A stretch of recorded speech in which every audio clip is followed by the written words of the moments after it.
Selamat siang teman-teman. Shalom. Selamat siang, Kak. Shalom. Shalom. Shalom, Kak. Kita akan masuk di dalam sesi pleno dan kapsel.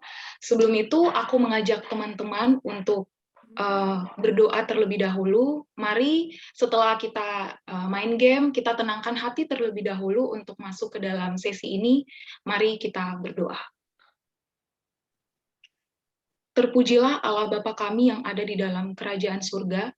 Kami sungguh mengucap syukur untuk momen RK yang masih Tuhan pelihara hingga saat ini, masih Tuhan pakai untuk kami bisa menikmati Tuhan kembali, kami bisa sharing dengan teman-teman dari kampus lain, bahkan dari daerah lain. Terima kasih ya Tuhan. Di dalam momen RK ini ya Tuhan, kami akan masuk di dalam sesi pleno dan kapsel. Kiranya melalui sesi ini, setiap pembicara yang akan menyampaikan setiap hal, mari Tuhan pakai, biarlah melalui sesi ini hati Tuhan disenangkan dan nama Tuhan tetap dipermuliakan. Berkati setiap peserta yang ada, setiap kami yang mengikutinya, sehingga melalui semua ini kami boleh menikmati Tuhan dan kami boleh melakukannya di dalam pelayanan-pelayanan yang Tuhan berikan kepada kami di kampus kami. Di dalam nama Anak Yesus Kristus, Allah dan satu-satu juru selamat kami yang hidup, kami sudah datang dan berdoa. Amin. Teman-teman, retret koordinator masih Tuhan pelihara dari retret pertama hingga saat ini bisa ada di retret yang ke-21.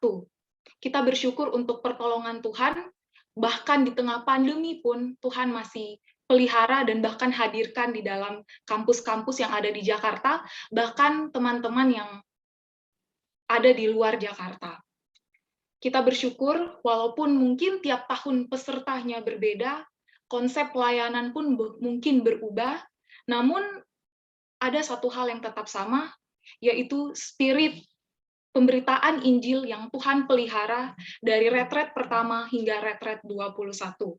Mari memuji Allah yang terus menyertai, Allah yang terus memberikan pertolongan dan berikan kesetiaannya, sebab one giver, one Lord, one Spirit, one word. Praise, praise, praise. Many give one Spirit. Mari kita nyanyikan bersama.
Oke, selamat siang teman-teman semua. Kita berdoa kembali sebelum kita masuk kepada pleno dan nanti kapsel kita tentang program PMK kita. Mari kita berdoa. Setelah kami dibukakannya Tuhan tentang konteks, tentang tantangan, tentang realita yang kami hadapi di dalam pelayanan kami, maka sebentar ya Tuhan, kiranya Tuhan menolong kami untuk kembali ya Tuhan, bagaimana kami mewujudkan visi Allah bagi kampus kami. Kiranya Tuhan menolong kami agar kami dapat mewujud nyatakan, mengkonkretkan visi Allah itu di dalam seluruh program-program yang kami kerjakan. Pimpin kami semua yang akan sharing, baik di pleno maupun kapsel, dan dalam seluruh interaksi kami. Di dalam nama Yesus kami berdoa. Amin. Oke, teman-teman, kita akan masuk dulu ke dalam pleno sebelum nanti kita masuk ke dalam kapsel. Izinkan saya untuk share screen. Tolong saya dijadiin co-host. Belum.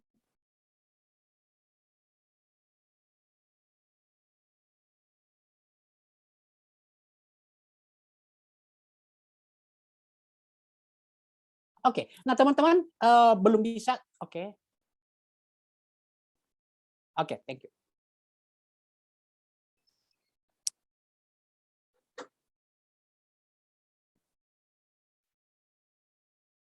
Nah, kita akan masuk kepada esensi dari program. Nah, teman-teman, mengapa kita memikirkan hal ini? Tentu bagaimana kita berbicara mewujudkan visi. Tetapi seharusnya di tengah masa tantangan yang kita hadapi ini, begitu penting kita memikirkan esensi dari program ini.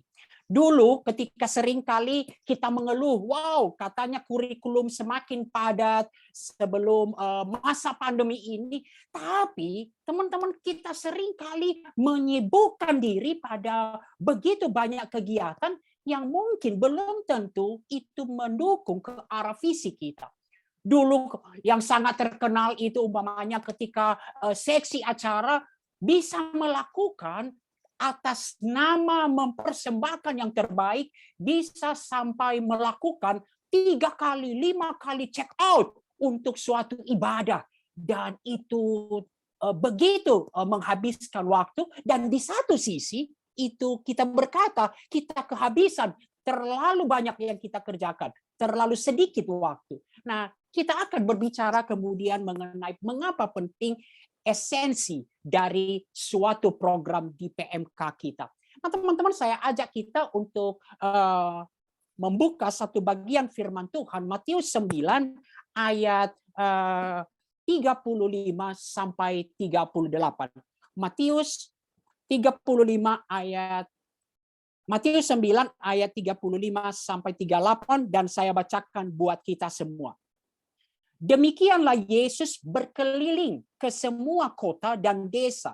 Ia mengajar dalam rumah-rumah ibadat dan memberitakan Injil Kerajaan Sorga, serta melenyapkan segala penyakit dan kelemahan. Melihat orang banyak itu, tergeraklah hati Yesus oleh belas kasihan kepada mereka, karena mereka lelah dan terlantar seperti domba yang tidak bergembala. Maka katanya kepada murid-muridnya, tuaian memang banyak, tetapi pekerja sedikit. Karena itu, mintalah kepada Tuhan yang empunya tuaian untuk mengirim, supaya ia mengirimkan pekerja-pekerja untuk tuaian itu. Nah, teman-teman, seringkali kita bertanya, apakah sibuk itu selalu salah? Oh, belum tentu. Nah, teman-teman, mari kita lihat apa yang dilakukan Yesus di dalam pelayanannya sementara ia di dunia. Demikianlah Yesus berkeliling ke semua kota dan desa. Yesus berkeliling ke semua kota dan desa. Dan saya bisa membayangkan betapa sibuknya Yesus. Dicatat di sana semua kota dan desa. Dan saya berikan salah satu peta pada zaman Yesus. Nah, teman-teman, Yesus memang banyak pelayanan di daerah Galilea, kemudian Samaria, Yudea, tetapi Yesus sekali-sekali pergi umpamanya ke Dekapolis, ke daerah yang bukan Yahudi. Nah, teman-teman, dan dalam salah satu tafsiran saya baca bahwa semua kota dan desa itu lebih dari 200 kota dan desa. Yesus berkeliling dan ini Yesus mengerjakan, menunjukkan ada banyak aktivitas, ada banyak kesibukan Yesus. Nah, apa yang Yesus lakukan? Kita melihat satu pelayanan holistik. Ada tiga rangka misi dari Yesus. Ia mengajar dalam rumah-rumah ibadat, teaching, pengajaran, dan memberitakan Injil Kerajaan Sorga. Memberitakan Injil, serta melenyapkan segala penyakit dan kelemahan. Yesus melakukan penebusan akan begitu banyak masalah, melenyapkan segala penyakit dan kelemahan, kebutuhan. Dan itu kalau teman-teman pakai MHB, itu yang menunjukkan ketika bahan dari KTB bab 2 itu, Markus itu menyatakan Yesus sampai larut malam mengerjakan pelayanan ini. Tapi menarik, teman-teman, mengapa ini pelayanan holistik? Semua yang Yesus lakukan itu, teaching, proclaim the gospel, healing, itu bermuara kepada satu hal. Ayat 36, melihat orang banyak itu, tergeraklah hati Yesus oleh belas kasihan kepada mereka, karena mereka lelah dan terlantar seperti domba yang tidak bergembala. Semua tiga rangka misi Yesus ini, pengajaran ke rumah-rumah ibadat, lalu proclaim the gospel, kemudian melakukan healing, penggembalaan, Yesus, semua itu bermuara pada supaya manusia tidak terlantar dan binasa. Nah, teman-teman, ini kita melihat bahwa apa semua yang dilakukan Yesus itu fokus bermuara kepada satu hal, manusia tidak terlantar dan binasa. Nah, teman-teman, apa itu manusia tidak terlantar dan binasa? Itulah visi yang Yesus dapatkan dari Sang Bapa. Nah, teman-teman, mari kita lihat misi Allah. Yohanes 4 ayat 34. Makananku ialah melakukan kehendak Dia yang mengutus aku dan menyelesaikan pekerjaannya. Yesus, kata makananku itu betul-betul menunjukkan satu hal yang begitu penting. Satu hal yang begitu penting bagi Yesus adalah menyelesaikan semua misi Allah yang diberikan kepada Yesus. Dan itulah visi. Dan apapun yang Yesus kemudian lakukan, pengajaran, pemberitaan Injil, dan penggembalaan, penyembuhan penyakit, itu di dalam rangka mengerjakan visi, yaitu manusia tidak terlantar dan binasa. Nah, teman-teman, ini membawa kita kepada satu pengajaran yang harus kita maknai di PMK kita. Visi harus selalu menjadi esensi dari seluruh program. Sekali lagi, visi harus selalu menjadi esensi dari seluruh program. Nah, teman-teman, mari kita lihat. Ini menghantar kita, kemudian saya akan masuk kepada hal yang kemudian lebih praktis. Teman-teman, dari kemarin kita berbicara visi. Visi, apa sih itu visi? Nah, visi itu adalah, teman-teman, dalam satu visi itu sebenarnya tidak lebih dalam, melampaui dari satu tujuan, suatu gambaran masa depan yang ingin dilihat. Vision itu is a picture of the future. Kata George Barna, adalah gambaran masa depan. Dan bagi kita orang Kristen, visi itu gambaran masa depan yang seharusnya kita rindukan, kita lihat itu adalah dari Allah. Itulah God's vision. Satu gambaran masa depan. Maka ketika kita nanti berbicara, teman-teman, kemarin saya tanya di dalam kelompok saya, apa sih visi kampusmu? Nah, apakah itu betul-betul satu gambaran masa depan yang ingin kita lihat terjadi pada masa yang akan datang? Itu visi.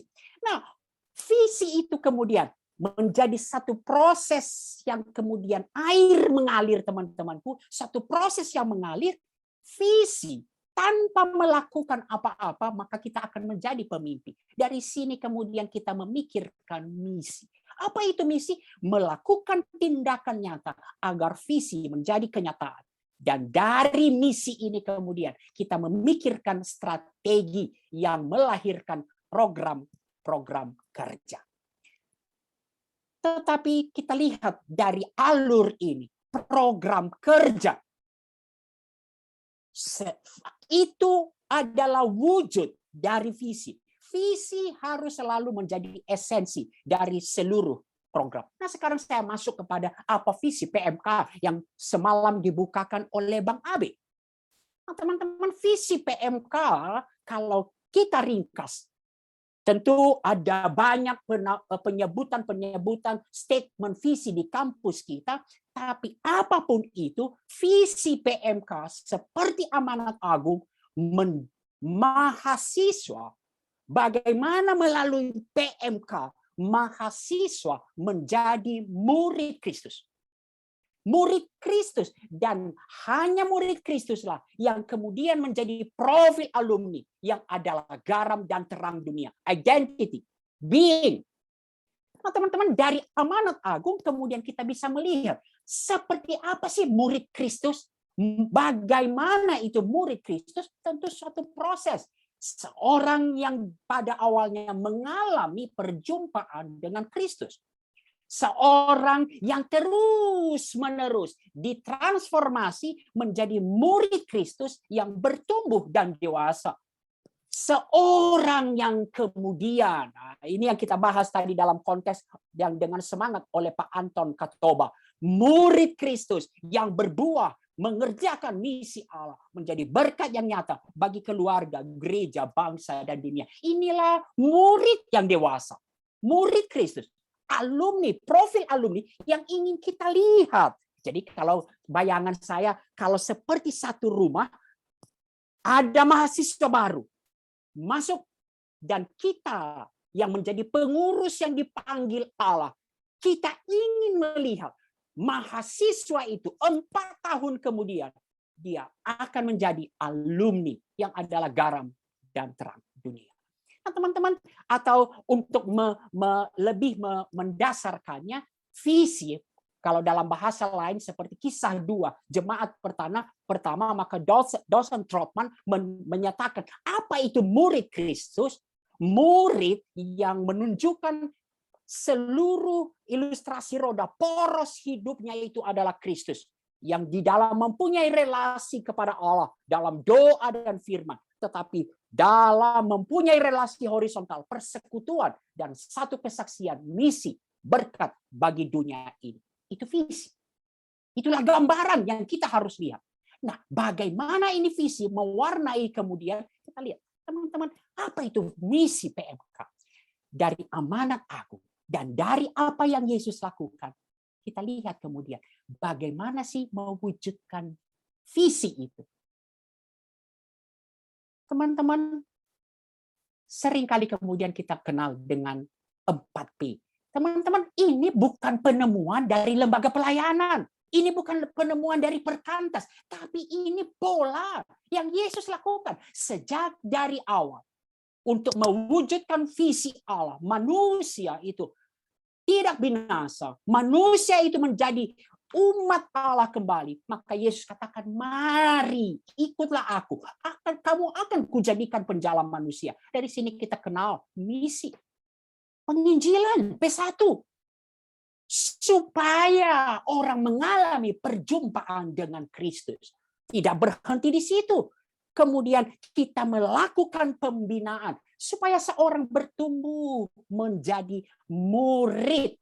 Dari sana kemudian kita perlengkapi, itu yang kita sebut dengan pelipat gandaan, supaya murid itu kemudian mulai bermisi, berbuah, yang menjadi pelayan atau pembuat murid. Dan tiba waktunya kemudian pengutusan. Inilah alumni, murid Kristus di dunia yang nyata ini. Garam dan terang dunia, dan itulah visi. Nah, inilah yang kita kerjakan terus-menerus. Misi PMK. Dan dari misi ini kemudian lalu bagaimana strategi? Kembali kita akan belajar, teman-temanku. Strateginya adalah strategi dari pelayanan Tuhan Yesus. Dan Tuhan Yesus menyatakan strategi pelayanannya.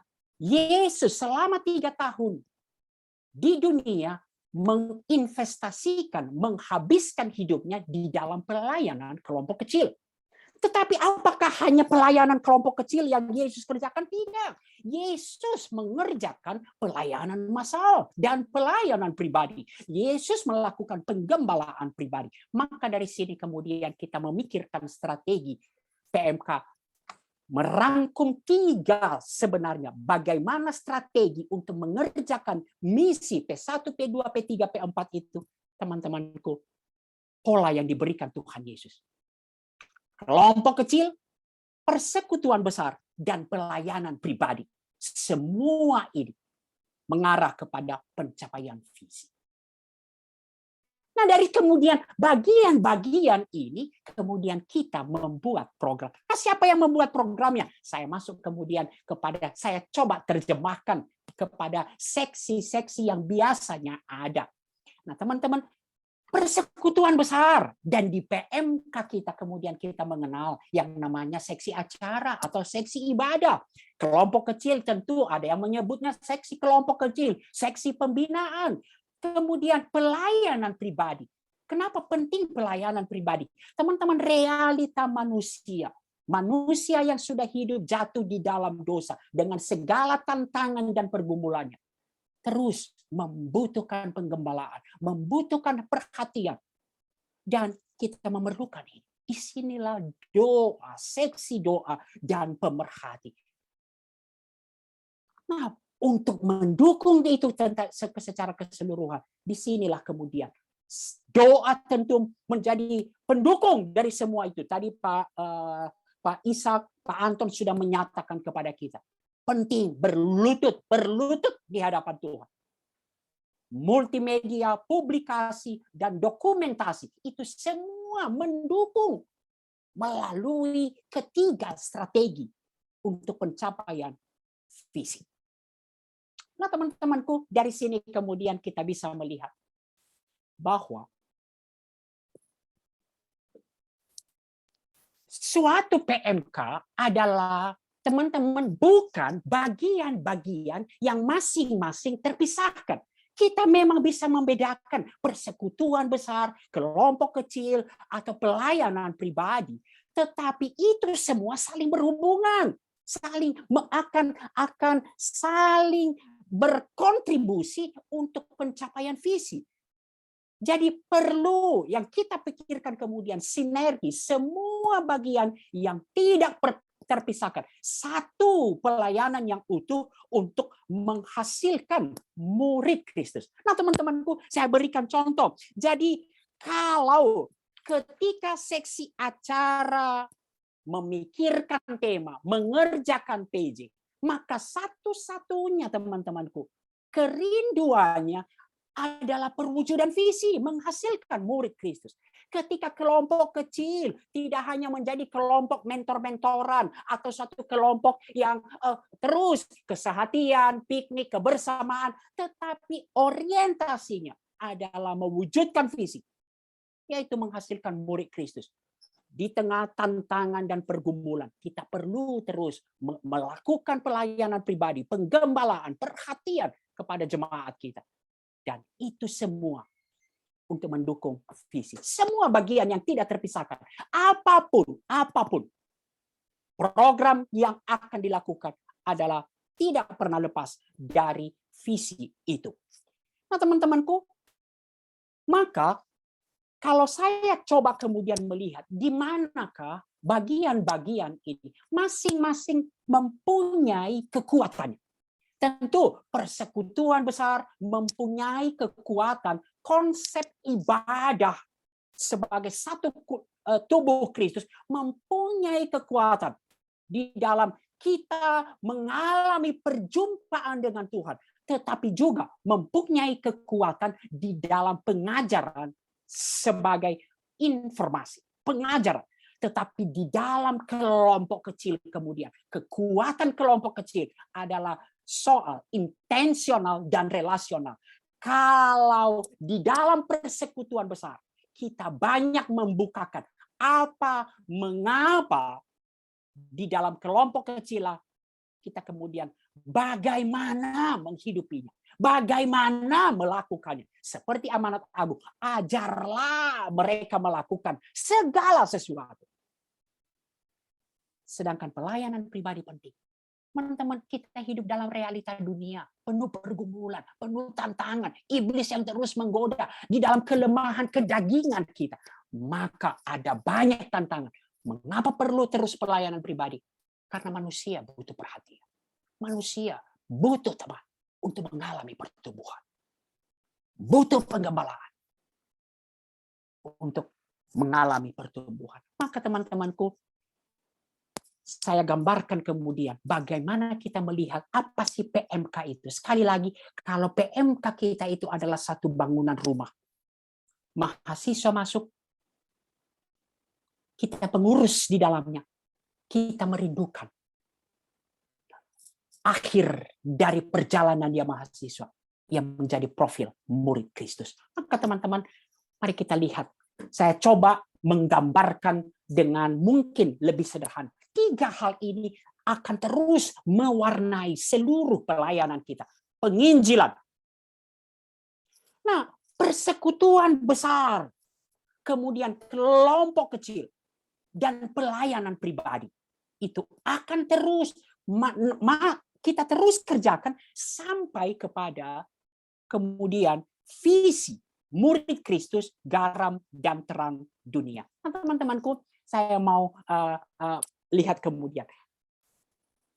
Ketika penginjilan, maka seseorang kemudian masuk ke dalam kelompok kecil. Itulah kelompok kecil yang kita sebut P2 untuk penggembalaan. Nah, saya berikan teman-temanku 2 arah tanda panah itu. Kenapa? Untuk menjadi murid, untuk mengalami pembinaan, di dalam selain kelompok kecil, ia perlu mengalami persekutuan besar. Melalui PJ, melalui ibadah-ibadah yang kita lakukan. Nah, ini adalah 2 pihak yang saling berkontribusi. Tetapi ketika kemudian seorang murid terus bertumbuh, masuk apa yang kita sebut KTB, P3, maka seharusnya satu arah saya berikan. Mereka lah yang kemudian menjadi pelayan-pelayan di dalam persekutuan besar. Mengapa saya katakan itu, teman-temanku? Kalau kita analisa sebenarnya ya, topik-topik ibadah kita, saya sebut PJ, bukan persekutuan Jumat, persekutuan jemaat, karena supaya memudahkan. Acara kita sebenarnya kan berulang. Karena setiap tahun akan terus datang, berulang. Maka kita itu sebenarnya mungkin kalau kita rajin ikut PJ selama 4 tahun, kita bisa mendapatkan yang namanya topik saat teduh sampai 4 kali. Nah, lebih bahaya lagi kalau pembicaranya itu-itu aja. Mungkin sudah kita hafal slide-nya. Itu lagi dia. Nah, jadi memang di persekutuan besar itu, teman-teman, persekutuan besar akan sangat berkontribusi di dalam awal, di dalam P2. Berkontribusi di dalam pertumbuhan seorang murid. Nah, di manakah kemudian kontribusi persekutuan besar ketika memasuki KTB, ketika memasuki P4 KTB misi? Mereka lah persekutuan besar menjadi ladang pelayanan mereka. Mereka lah yang menjadi pelayan-pelayan di dalam persekutuan besar. Nah, lalu mereka dapat dari mana makanan mereka? kepada mereka kemudian untuk P3, untuk pelipat gandaan, diperlengkapi menjadi pelayan. Disitulah tempat dari PMK Kota. Seharusnya PMK Kota, untuk Jakarta PMKJ. PMKJ adalah persekutuan para pelayan. Nah di sana, teman-teman, kalau sudah masuk P3, pelayan-pelayan, di sanalah tempatnya, persekutuan. PMK Kota, saya rindu sesudah retret koordinator ini, kita akan memenuhi ruang-ruang PMKJ atau PMK Kota kita masing-masing. Kepada mereka kita lalu kemudian membuat satu program-program bagaimana memperlengkapi mereka menjadi pelayan. Training MC pemusik, training CPKK, training PA, pembinaan pelayan, dan seterusnya. Lalu memasuki kemudian ketika mereka masuk alumni, siap untuk diutus, maka perlu misi. Pra-alumni, P4, disinilah ada PGSM yang dibentuk oleh, nanti bisa hubungi Kak Debbie di tim P4. KNM, Camp Misi, yang mempersiapkan mereka memenuhi menangkap panggilan dari Tuhan di dunia kerja. Dan kemudian menjadi alumni yang menjadi garam dan terang. Nah, teman-temanku, dari sini kemudian ada beberapa implikasi yang saya mau sampaikan sebelum kita masuk ke dalam kelompok-kelompok. Yang pertama, memikirkan esensi dari program ini seperti saya katakan tadi, sinergi dan keseimbangan. Semua bagian yang tidak terpisahkan merupakan satu pelayanan yang utuh untuk menghasilkan murid Kristus. Yang kedua, teman-temanku, nah ini dia. Kita sering mengeluh waktu kita terbatas. Waktu kita terbatas. Kita kan nggak akan seumur hidup di PMK. Paling sekarang 4 tahun. Mungkin 3 tahun yang betul-betul kita dibina. Biasanya yang sudah memasuki masa skripsi, kemudian sudah mulai melupakan PMK. Waktu kita terbatas sekali. Maka perlu kita memikirkan. Mari kita memikirkan, kerjakan apa yang betul-betul esensi untuk membangun murid Kristus. Semua harus berkontribusi. Kelompok kecil memikirkan apa yang paling betul-betul esensi yang kita berikan selama beberapa tahun. Persekutuan Jumat, tema-tema apa, ibadah apa yang betul-betul esensi untuk membangun murid Kristus. Teman-temanku, Lukas 10 ayat 41 sampai 42 memberikan satu gambaran kepada kita. Dan ini memberikan jawaban kepada kita seringkali.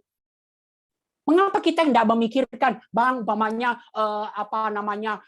bagaimana menghadapi apa gitu. Teman-teman, saya pikir ya itu baik, bukan salah. Tetapi waktu kita terbatas.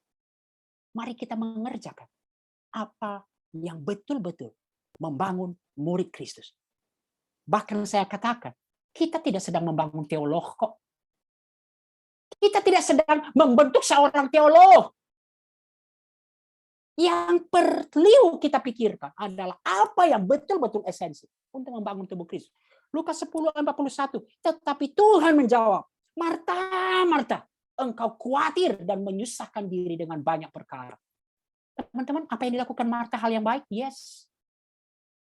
Tetapi hanya satu yang saja yang perlu. Maria telah memilih baginya yang terbaik, yang tidak akan diambil daripadanya. Apa itu? Pengenalan akan Kristus. Mendengar Kristus. Maka kemudian teman-temanku, mari kita lihat. Apakah kita betul-betul mengerjakan hal itu? Esensi kemudian ini memberikan implikasi lain kepada kita. Apakah evaluasi program kita tentang perwujudan visi?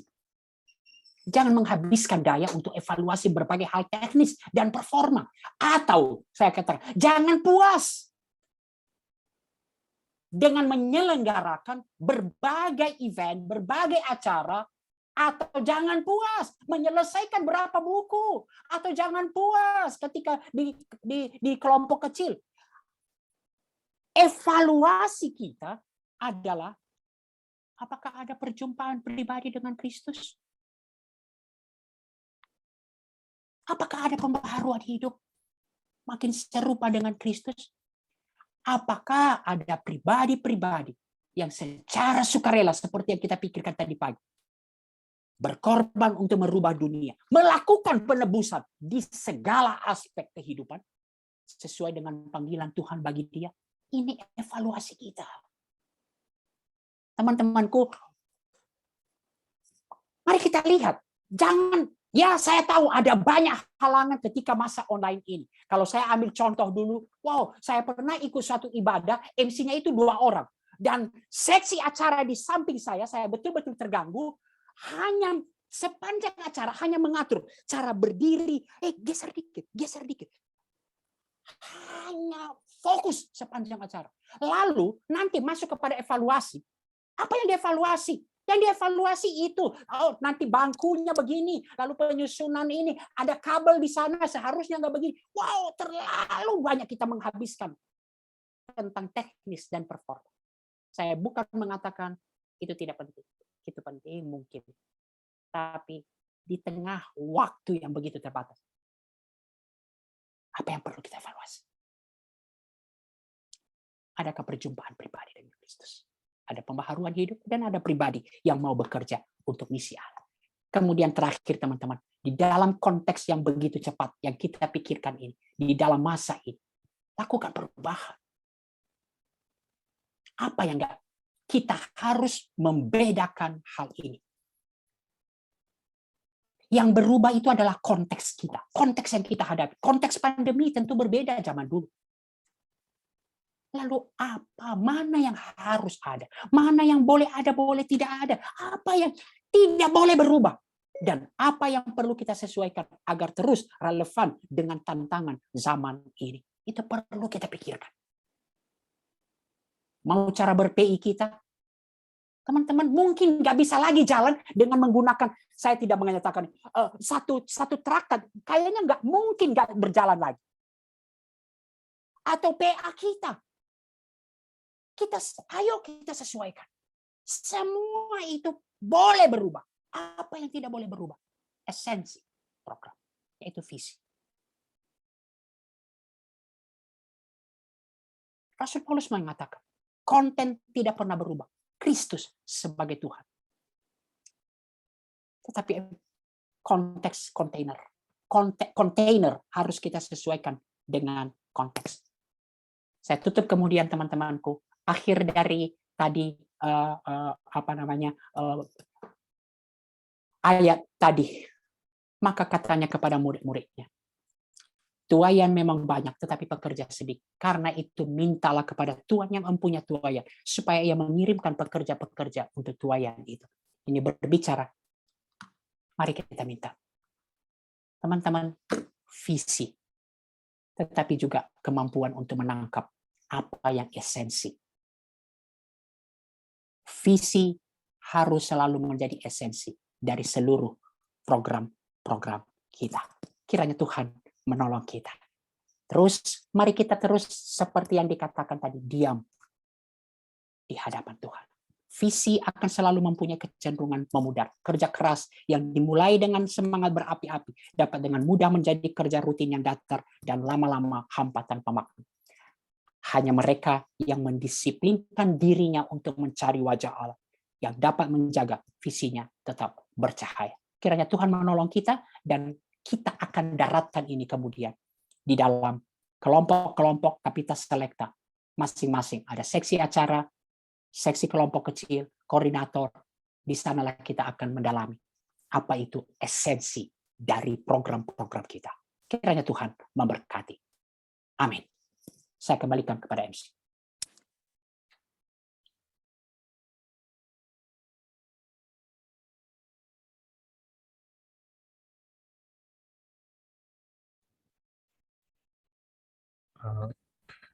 Mungkin minta tolong untuk Bang Niko, Bang, untuk menutup sesi pleno, kemudian kita akan pembagian kelompok gitu, Bang.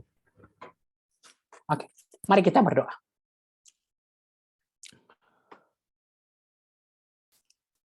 Kami bersyukur ya Tuhan, Kristus ketika mengutus kami untuk mengerjakan amanat agung, Kristus telah memberikan teladan agung kepada kami.